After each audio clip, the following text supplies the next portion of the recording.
எல்லா நேரத்திலும் நம்மளால நல்ல பிள்ளையா இருக்க முடியுமா? இருந்தா என்ன ஆகும் பாருங்க. ஒரு துறவி வந்து தவம் பண்ணிக்க இந்த துறவியை பார்த்து ஒரு பாம்பு நேராக போய் நினைச்சான். நான் போன ஜென்மத்தில் என்ன பாவம் பண்ணேன்னா தெரில, இப்படி பாம்பா பிறந்துட்டேன். அடுத்த ஜென்மன்னு ஒன்று தான் நான் பிறக்கக்கூடாது, அதுக்கு நான் என்ன செய்யணுமோ சொல்லுங்க அப்படின்னு சொன்னதுக்கு துறவி சொன்னாராம், நீ இந்த ஜென்மத்தில் யாரையும் கடிக்காம இரு, அதுவே பெரிய புண்ணியம் அப்படின்னு சொல்லிட்டு டஸ்ட்னு வந்து என்ன பண்ணிட்டாரு, அமைதியாக கண்ண முடிக்கிட்டாரு.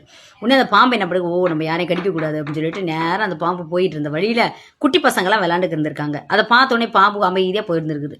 பார்த்தோன்னே பசங்க பார்த்து மிரண்டுட்டாங்க. பாம்பை கண்டா படையே நடுங்கும்ல, அந்த பயலுக்கு அவன் நடுங்காமல் இருப்பாங்களா, பயந்துட்டு நின்றுக்கு இருந்திருக்காங்க. பாம்பு அமைதியை போகிறத பார்த்துட்டு உடனே அவங்களுக்கு ஒரு விளையாட்டுத்தனம் வந்துருச்சு. பக்கத்தில் இருந்த கல் எடுத்து டப்பு டப்புன்னு தூக்கி போட்டு விளையாண்டவங்க என்ன பண்ணிட்டாங்கன்னா ஆக்ரோஷமாக அதுக்கடுத்து தூக்கி போட ஆரம்பிச்சிட்டாங்க. பாம்புக்கு அடிபட்டு ரத்தம் வர ஆரம்பிச்சிருச்சு. நேராக பாம்பு தப்பு சண்டா பொல சண்டான்னு சொல்லிட்டு நேராக காட்டுக்குள்ளே போய் அந்த துறவியை பார்த்துருக்கு. என்னை கடிக்கக்கூடாது, யாரையும் கடிக்காது அப்படிலாம் சொன்னீங்கல்ல, அதனால தான் நான் பாருங்கள் இப்படி வந்தேன், இப்படி காயப்பட்டு நிற்கிறேனே, இது என்ன உலகம் அப்படின்னு பாம்பு ரொம்ப அழுதுச்சான். துறவி பார்த்து கேட்டாரா, சரி கடிக்கக்கூடாதுன்னு தான் சொன்னேன், உன் குணத்தை காட்டக்கூடாதுன்னு நான் சொல்லலையே அப்படின்றதுக்கு பயங்கர ஷாக் பாம்புக்கு. குணம் என்ன, உன்னுடைய குணம் என்ன, சீர்றது தானே, அதையும் காட்டாம விட்டேன் அப்படின்னு சொல்லி கேட்டாராம். உண்மை என்னன்னா, பாம்பை கண்டு படையும் நடுங்கன்னா அது சீர்றதை பார்த்தா ஃபர்ஸ்ட் பயப்படுவோம்ல, அதுவே பெரிய வார்னிங் தான் நமக்கு. அப்போ அதவே செய்யாமல் நீ ஏன் வந்த அப்படின்னு கேட்டாராம். அப்போ நம்ம நல்லவங்களா இருக்கலாங்க, நல்லவங்களாவே நடிக்க முடியாது. செஞ்சோம்னு வச்சுக்க, இப்படி அடிபட்டு தான் காயப்பட்டு தான் நிற்கணும்.